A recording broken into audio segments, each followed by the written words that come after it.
আসসালামু আলাইকুম। প্রিয় শিক্ষার্থী ভাই ও বোনেরা, কেমন আছেন? অনেকে একটি জিনিস জানতে চেয়েছেন, একটি বিষয় সম্পর্কে জানতে চেয়েছেন যে বাংলা প্রথম পত্রে সৃজনশীলে কিভাবে ভালো করা যায় এবং এমসিকিউতে কিভাবে ভালো করা যায়। তো প্রথমে সৃজনশীল নিয়ে বলি। বাংলা প্রথম পত্রে সৃজনশীলে ভালো করার জন্য তার আগে একটা কথা বলি, অনেকেই অনেক ধরনের টেকনিক ফলো করতে পারেন, অনেক ধরনের টেকনিক অনেক জায়গায় দেখতে পারেন। আপনার জন্য যেটা বেটার বলে মনে হবে, যেটা ভালো বলে মনে হবে, যেটা সর্বোত্তম বলে মনে হবে, আপনি সেটা ফলো করতে পারেন। আমার কোনো সমস্যা নেই, কোনো আপত্তি নেই। আপনি যে টেকনিকে উপকৃত হবেন সেই টেকনিক আপনি ফলো করতে পারেন, অ্যাপ্লাই করতে পারেন। আমার টেকনিক যেটা, যদি আমার মতামত জানতে চান তাহলে আমি বলবো যে গদ্য কিংবা পদ্যে ভালো করার জন্য সবার আগে আপনি লেখক পরিচিতি সম্পর্কে পড়ে নেবেন। গদ্য, প্রবন্ধ এগুলোর ক্ষেত্রে বলা হয় লেখক পরিচিতি, আর পদ্যের ক্ষেত্রে বলা হয় কবি পরিচিতি। তো লেখক পরিচিতি কিংবা কবি পরিচিতি সবার আগে আপনি পড়ে নেবেন। কেন? কারণ ওগুলো থেকে অনেক সময় প্রশ্ন আসে যে অমুক লেখকের জন্মসাল কত, অমুক কবির জন্মসাল কত, মৃত্যুসাল কত, এটা ওনার কোন ধরনের গ্রন্থ। ধরুন একটা কবিতা দিয়ে বললো যে এটা কার কবিতা। তো সেই জন্য আপনি যদি আপনার সিলেবাসে, যেহেতু প্রশ্ন আপনার সিলেবাসের মধ্য থেকেই করা হবে, সেই ক্ষেত্রে আপনার কার কবিতা, কার গ্রন্থ প্রশ্নটা আসলে আপনার সিলেবাসের মধ্য থেকে যে গদ্য কিংবা পদ্য আছে, সেগুলোর যে লেখকগুলো আছে তাদের গদ্য কিংবা পদ্যের থেকে প্রশ্নগুলো আসবে। তাই সবার আগে লেখক পরিচিতি বা কবি পরিচিতি পড়ে নেবেন। কবি সাহিত্যিকদের জন্মসাল, মৃত্যুসাল নিয়ে হর হামেশাই প্রশ্ন হয়, পরীক্ষায় আসে। তারপর তাদের উপন্যাস, কবিতা এগুলো নিয়ে প্রশ্ন আসে। তাই সবার আগে আপনি লেখক পরিচিতি বা কবি পরিচিতি পড়ে নেবেন। তাহলে আপনি ক নাম্বার প্রশ্ন যেটা আছে সৃজনশীলে, সেখানে আপনি একটা প্রশ্ন আসলে আপনি উত্তর করতে পারবেন। আর যদি এমসিকিউ আসে সেখানে আপনি উত্তর করতে পারবেন।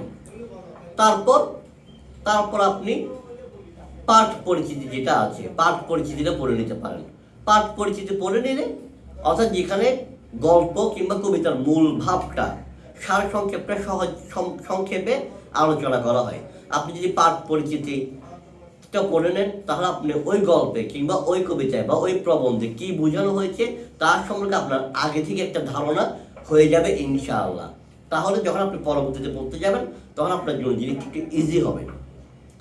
অনেকেই কাজটা করে যে কি, পাঠ পরিচিতি কিংবা পাঠ পরিচিতিটা পরে সবার শেষে, কিন্তু না, পাঠ পরিচিতিটা আগে পড়বেন। পাঠ পরিচিতিটা আগে পড়লে আপনার সুবিধা হচ্ছে, আপনার ওই গদ্য, পদ্য কিংবা প্রবন্ধ সম্পর্কে আপনার আগে থেকে একটা ভালো ধারণা হয়ে যাবে ইনশাআল্লাহ। তারপর শব্দার্থ ও টিকা। কারণ আপনি একটা গদ্য, পদ্য কিংবা কবিতা পড়ছেন, এর মাঝখানে যখন আপনার শব্দার্থ বা টিকা, কোন একটা শব্দার্থ আপনি বুঝতে পারছেন না, আপনি সাথে সাথে শব্দার্থ বা টিকায় গেলেন, ওইটা দেখলেন, আবার আসলেন, আগের জায়গায় ফিরে আসলেন, আবার পড়ছেন, এটা আপনার জন্য একটু ভেজাল হয়ে যেতে পারে। আপনি যদি আগেই শব্দার্থ আর টিকাগুলো পড়ে ফেলেন, তাহলে বিশেষ করে শব্দার্থ, আপনি যদি আগেই শব্দার্থগুলো পড়ে ফেলেন, তাহলে পড়ার সময়, গদ্য কিংবা পদ্য পড়ার সময় যখন ওই শব্দগুলো আপনি পুনরায় পাবেন, তখন আপনার জন্য জিনিসটি, আচ্ছা এই শব্দের অর্থ তো ওইটা, আচ্ছা এই শব্দের অর্থ তো ওইটা। অর্থাৎ আপনি যদি, হ্যাঁ, দুইটাই করতে পারেন। এক, গদ্য কিংবা পদ্যটা পড়ার মাঝখানে মাঝখানে যে শব্দের অর্থটা বুঝবেন না, তখন ওই শব্দের অর্থটা আপনি সাথে সাথে গিয়ে বইতে আছে কিনা দেখবেন, শব্দার্থ টিকে থাকলে ওটা শিখে নেবেন, তারপর আবার পরবর্তী লাইন থেকে পড়া শুরু করবেন। এভাবেও করতে পারেন। তবে সবচেয়ে বেটার হচ্ছে আপনি যদি আগেই শব্দার্থ টিকাগুলো পড়ে ফেলেন, তাহলে পরবর্তীতে যদি আপনি গল্প, কবিতা বা উপন্যাসটা বা প্রবন্ধটা পড়তে যান, তখন আপনার জন্য সুবিধা হবে যে আপনি আগে থেকে ওই শব্দার্থ, ওই টিকাগুলোর অর্থ জানেন। আপনার তখন রিডিং করার সময় আর কষ্ট হবে না। তো এই টেকনিকগুলো অ্যাপ্লাই করতে পারেন। প্রথমত লেখক পরিচিতি বা কবি পরিচিতি, তারপরে পাঠ পরিচিতি, তারপর শব্দার্থ ও টিকা, তারপরে গিয়ে আপনি গদ্য কিংবা পদ্য কিংবা প্রবন্ধটা পড়বেন। তাহলে আপনার জন্য কাজটা অনেকটাই ইজি হয়ে যাবে ইনশাআল্লাহ। এটা হচ্ছে আমার টেকনিক। এটা হচ্ছে সৃজনশীলের জন্য। আর এমসিকিউ, এমসিকিউ আর সৃজনশীলের ক নাম্বার প্রশ্ন, সৃজনশীলের ক এবং এমসিকিউ, এই দুটোর জন্য আপনাকে গদ্য, পদ্য, প্রবন্ধ খুবই ভালোভাবে রিডিং পড়তেই হবে। কারণ দেখা যাবে যে কোনো একটা লাইন থেকে একটা এমসিকিউ প্রশ্ন করে ফেলছে। এখন আপনি যদি রিডিংটা যদি ভালোভাবে না পড়েন, তাহলে আপনি বিপদে পড়ে যেতে পারেন। তাই এমসিকিউর জন্য আর সৃজনশীলে ক নাম্বারের জন্য আপনাকে খুব ভালোভাবে রিডিং করতে হবে, খুব ভালোভাবে খুব মনোযোগ সহকারে রিডিং করতে হবে। যে লাইনগুলো থেকে আপনার মনে হতে পারে যে এমসিকিউ আসতে পারে, সেই লাইনগুলো আপনি আন্ডারলাইন করে ফেলুন, প্রয়োজনে হাইলাইটার ইউজ করেন, তাহলে আপনার জন্য জিনিসগুলো ইজি হয়ে যাবে। তাহলে আপনি গদ্য, পদ্য, প্রবন্ধ, গদ্য কিংবা পদ্যে আপনার সৃজনশীলে যে 70 নাম্বার থাকে ওখানেও ভালো করতে পারবেন, এমসিকিউতে যে 30 নাম্বার থাকে ওখানে ভালো করতে পারবেন।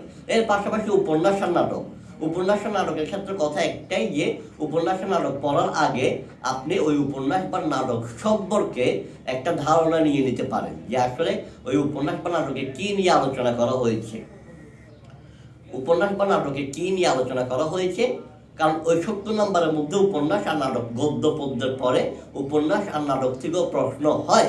তাই আপনি উপন্যাস আর নাটক যখন পড়বেন, উপন্যাস আর নাটক পড়ার আগে একইভাবে আপনি ওই উপন্যাস বা নাটকের যে মূল বিষয়টা ওইটার সম্পর্কে একটা ধারণা নেওয়ার চেষ্টা করবেন, তাহলে পরবর্তীতে আপনার জন্য জিনিসটা ইজি হবে। আর এখন তো আরও ইজি ব্যাপারগুলো, কেন এখন উপন্যাস নাটক এগুলো নিয়ে ইউটিউবে আপনার বিস্তারিত আলোচনা আছে, গদ্য পদ্য নিয়েও আছে, গদ্য পদ্য নিয়েও ইউটিউবে আপনার বিভিন্ন সব ক্লাসের আলাদা মতো দেখা যায় কি বিভিন্ন গদ্য পদ্যগুলো নিয়ে আলোচনা করা আছে, নাটক উপন্যাস নিয়েও আছে। আপনি গদ্য বলেন, পদ্য বলেন, নাটক বলেন, উপন্যাস বলেন, এগুলো নিয়ে আপনি চাইলে ইউটিউব থেকে ধারণা নিতে পারেন, বিভিন্ন ভিডিও থেকে ধারণা নিতে পারেন, অথবা যেভাবে ধারণা নিলে আপনার ভালো হয় সেভাবে যদি আগে একটু ধারণা নিয়ে ফেলতে পারেন তাহলে আপনার জন্য ইজি। যেমন আপনি উপন্যাস, নাটক এগুলোর উপর আপনার বিস্তারিত আলোচনা আছে, এমনকি অনেক সময় দেখা যায় এগুলোর উপরে অনলাইন ইউটিউবে দেখা যায় যে কি নাটক তৈরি করা আছে। তারপর উপন্যাসের উপর অনেক উপন্যাসের উপর সিনেমা পর্যন্ত করা আছে, যেগুলো আপনি দেখলে অনেক ধারণা পাবেন। আর এর পাশাপাশি আপনি মূল ভাবগুলো ওই যে বললাম না, গদ্য বলেন, পদ্য বলেন, নাটক, উপন্যাস যেটাই বলেন এগুলোর সম্পর্কে ইউটিউব অনেক স্যারেরা, অনেক ম্যাডামরা, অনেক ভাই বোনেরা, আমাদের অনেক ভাই বোনেরাও কি অনেক স্যার ম্যাডামদের পাশাপাশি অনেক ভাই বোনেরাও কি যারা স্কুল কলেজের টিচার না কিন্তু বাংলায় তাদের দক্ষতা ভালো, তাদের ধারণা ভালো, আল্লাহর রহমতে তারা বিভিন্ন গদ্য পদ্যগুলো নিয়ে, নাটক উপন্যাসগুলো নিয়ে ভিডিও তৈরি করে থাকেন। চাইলে তাদের ভিডিও ফলো করতে পারেন। আমার চ্যানেলেও গদ্য পদ্য, নাটক উপন্যাস সম্পর্কে ভিডিও আছে, চাইলে আমার চ্যানেলও সাবস্ক্রাইব করে পাশে থাকতে পারেন।